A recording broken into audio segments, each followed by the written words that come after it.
Hey guys, I'm here with your real estate nerd report for Jacksonville, Florida, October 2021. I'm Jamie Tajera. If you don't know me, I'm kind of in the background doing underwriting on deals, always hunting for deals for our investment department. And in this video series, we like to geek out over the numbers and kind of do a deep dive on them and see what's going on. I'm also known as the deal killer. If I can't kill a deal, then it's probably a good deal. So let's get started.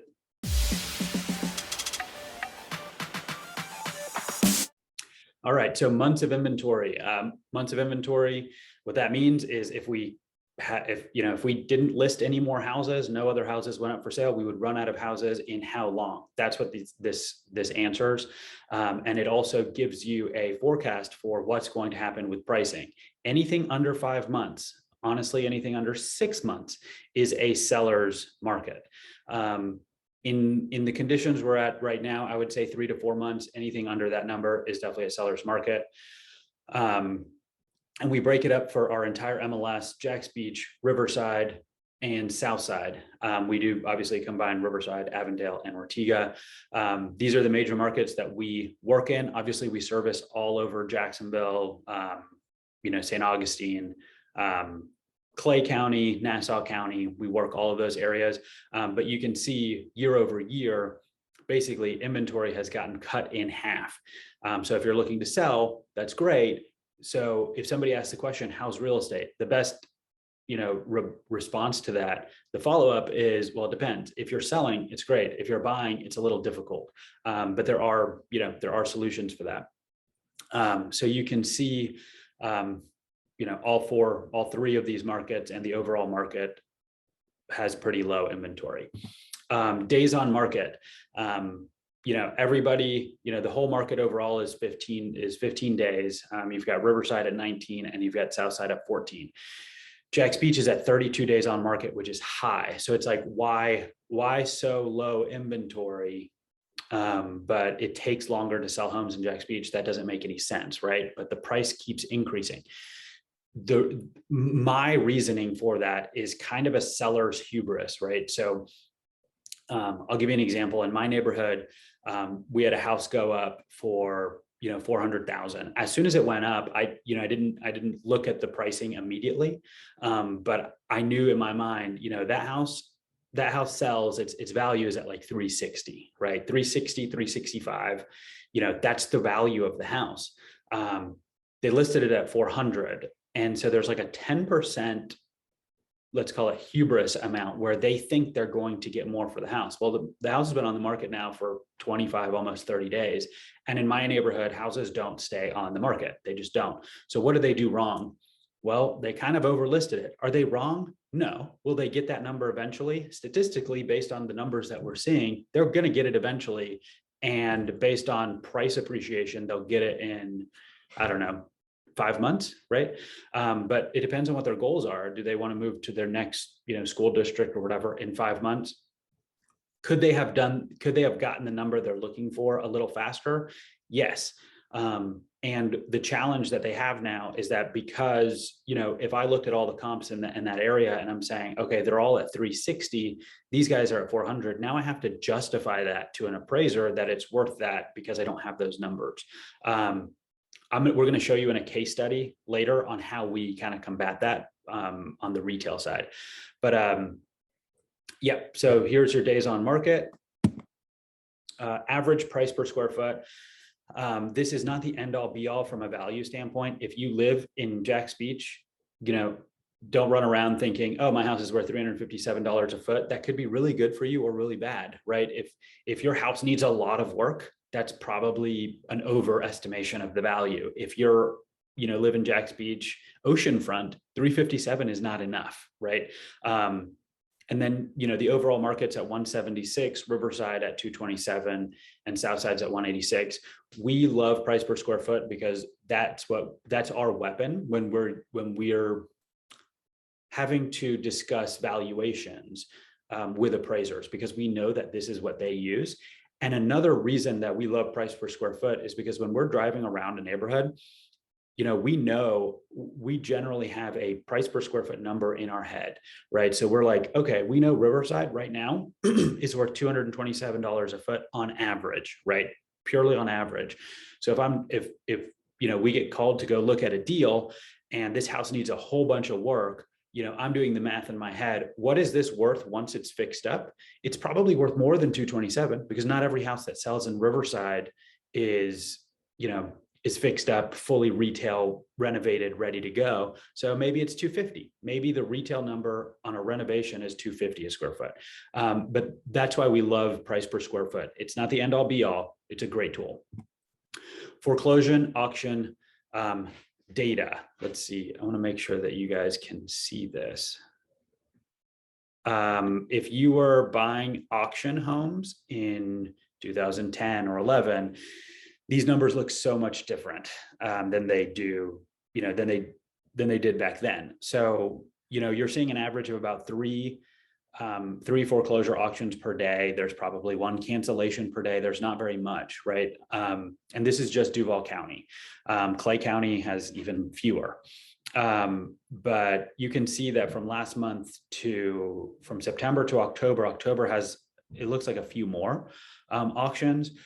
We don't really know what's holding it up. Obviously, you had, during the peak of the pandemic, you had the foreclosure moratorium, and you also had forbearances. And so people are saying, we're waiting on that. Why is foreclosure data so important? Because remember when we talked about days on market, and we also talked about inventory. If all of a sudden you have an influx of foreclosures, that's going to impact your pricing, right? Supply and demand. If your supply all of a sudden goes up, something's going to happen in the pricing. So this is something fun to look at. We look at it every day. If you are an investor and you're trying to buy houses, this can sometimes be depressing because there's not a lot of opportunity to find these opportunities to fix them up, resell them, rent them, or whatever you're looking to do. Permit data for new construction. A lot of you know that we work with Breeze Homes. We represent them to sell their properties, all of their new construction. In the past, I would say 3 to 6 months, one of the biggest factors slowing down new construction has been permitting. I think that there's like a bottleneck or a backlog of getting permits, through. So it's been slowing it down, and that's compiled on top of the fact that there is supply chain issues with almost everything. Windows, lumber prices, went up. They just came down, but that. If you're following like an index for lumber, the pricing hasn't been felt by builders yet, right? So you can see it, on the index, but it hasn't actually affected, build costs and stuff like that. And it's more of a leading indicator than it is, how the consumer is going to feel it on the new construction side. And this is from NEFBA. The most updated numbers they had for this year was May. And you can still see year over year, the amount of permits has definitely been increasing, even for May. So that's new construction permits. Every industry has let's call it a meme account, like on Instagram. I know nurses have it. I know teachers have it. Well, real estate agents have it too. And sometimes those memes turn into kind of like a truth bomb, right? For people that are in the market or just looking in general. So this is one that we came across and we wanted to talk about it. So today, home price feels like it's inflated. Your interest rate's 2.5%. If you qualify for that rate, your payment's under $1,400. So now, and then it's saying if the market crashes, right? Well, the price of the home is going to come down, but the interest rate's going to go up, right? And the payment's going to be higher. Theoretically, if the market crashes, if it all happened in a vacuum, right? And let's say incrementally interest rates went up over the next, 2 years, they're talking about tapering, 2, 3 years, 1 year, whatever, right? This is kind of the scenario. If interest rates go up, prices are going to come down a little bit. They're going to be impacted, and then they might go back up again. If there's an actual crash, what the Fed's going to want to do is reduce interest rates in order to boost that, boost that economy, the real estate economy, or anything in that case. But if you looked at interest rates in 2009, they were still kind of falling down. I don't think they hit like a bottom, I think, till maybe 11. So just keep that in mind. You're going to have like leading and lagging indicators for what that is. But generally a sign of an improving economy is interest rates keep inching up, because people can afford more and all of that. It's a weird relationship right now, because what you're seeing is inflation in home prices, and then you're seeing a suppression in interest rates, and that's been going on for, I think, 5 or 6 years. And when you're pushing that interest rate down, that spring is going to pop eventually. So just keep that in mind. I always say, why is this important?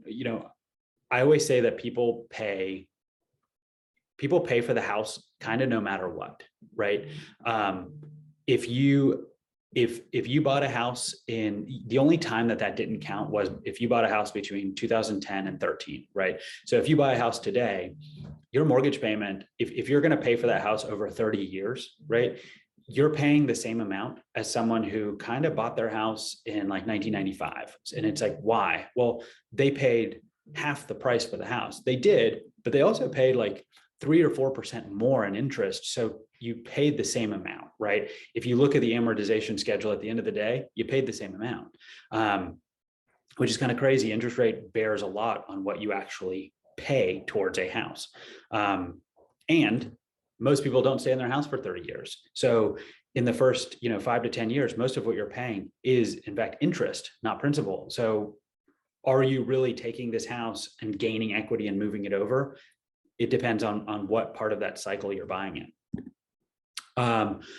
We talked about kind of seller's hubris before. And if you've listed with us, you've had this conversation with Carrie or another one of our listing agents. Here's why, right? Obviously, if you've listed with us, that this is not the only part. This works in conjunction with other things that we do to get the house sold. But if you only do this, you're probably setting yourself up for trouble. With our strategy, there's like 8 or 9 steps that go into this. And, because we are also buying houses, we're fixing them up and then we're selling them. We get to test our own strategies on ourselves before the customer gets to see it. So why did this work? We basically said, okay, this house is definitely we know it's a 320 house, right? We've got support levels, from a comp standpoint, all around 320.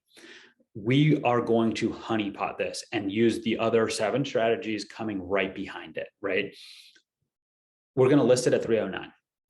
And why would we do that? We've got the supports at 320. Why not list it at 320? Because everything else was at 320. There was like 2 other houses available, right? So we're going to create a feeding frenzy on this house. And that's exactly what happened. There were multiple offers. The seller got to pick which one. And one of the ones that they picked was $340,000, right? Conventional loan, no BS, no weird closing costs, none of that stuff. If we would have listed the house at 340, we may not have gotten that feeding frenzy, 1. And 2, we would have had to justify to the appraiser why we were $20,000 above the support levels for that house, right? In this case, we didn't have to. We didn't have to have that argument. Like when they said, hey, why is this $20,000 over the support levels? We're basically just saying, here's a folder of 16 offers. From an appraiser standpoint, what we're looking for, or what they're looking for, is supporting evidence that the market will bear this price. Here's a folder of 16 offers. The market is telling you it supports this price. You see what I'm saying? So by honeypotting it, again, it's kind of like the spring effect. We push it down, get a bunch of pressure, and then let it go. So they were super excited. They got $30,000 over what they were expecting. Realistically, they got $20,000 over what they're expecting, because we did tell them, our support level here is 320. That's what we're aiming for. This is This neighborhood is called Clifton. We like to include like a secret little neighborhood that, you know, some people may not know about.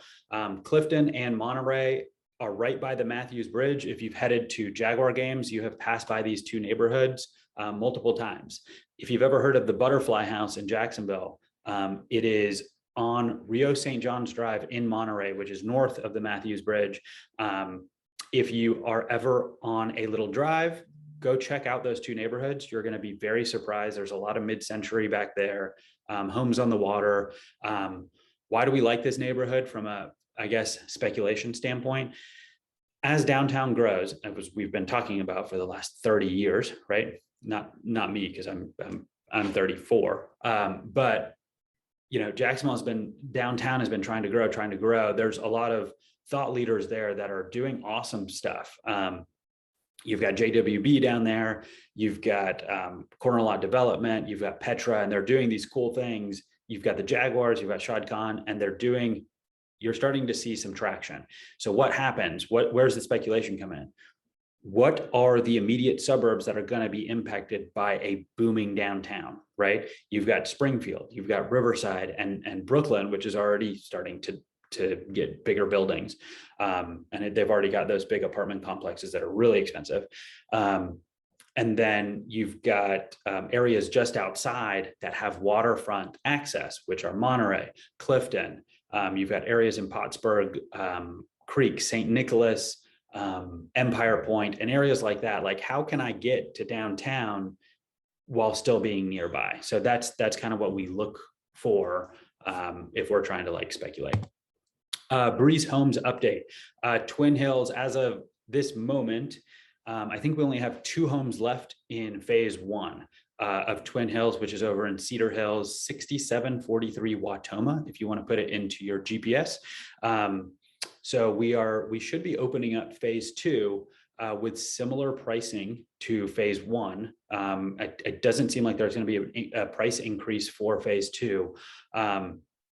So if you're interested in new construction under 300,000, I think the lowest price point we have there is 247.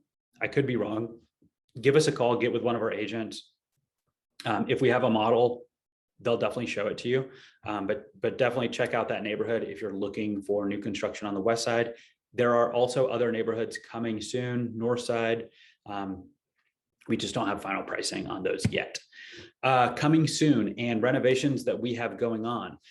If you're a buyer looking for something that's not on the market, you guys know the Edge Group. We're happy to help our customers get access to those, especially our own renovations.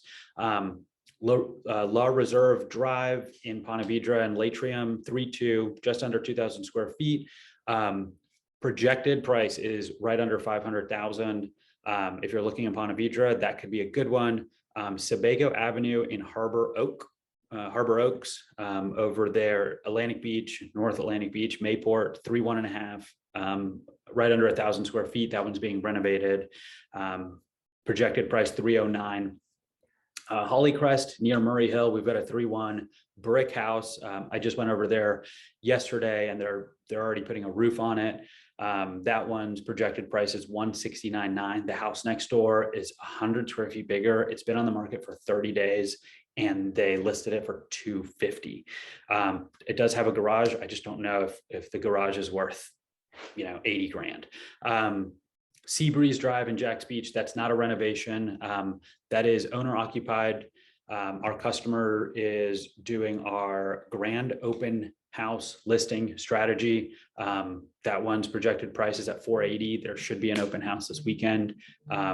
It's a little side-by-side duplex. It's not a duplex. You get one side of it, a little townhome, but it's pretty awesome if you want low maintenance and you want to be able to get to the beach pretty quickly.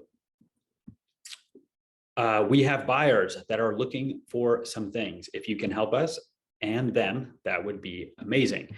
Chad and Callie have a budget of 350 to 360, 3-bed, 2-bath. St. Augustine, and they don't want to go as far as Route 206. If you have a house like that and you are like considering selling, give us a call. let's have that conversation. David, budget of about 260, 3-bed, 2-bath, Orange Park, Fleming, Middleburg. Again, if you have something like that, let us know. Let's start some dialogue. On the investment side, we have a customer bringing a new product to Jacksonville, which is very cool. They're looking to build about 10 to 15 units close to the I-295 Beltway, some creative areas. So we need about 2 or 3 acres for that. As always, we're looking for 7 acres plus near I-295 inside the Beltway or just outside of that loop. And of course, houses that need heavy renovation, bring it on. Let's have the conversation. We'd love to turn that into someone's home. I hope you enjoyed this month's Real Estate Nerd Report, and please reach out to us if you have any questions, any real estate needs. We're happy to help.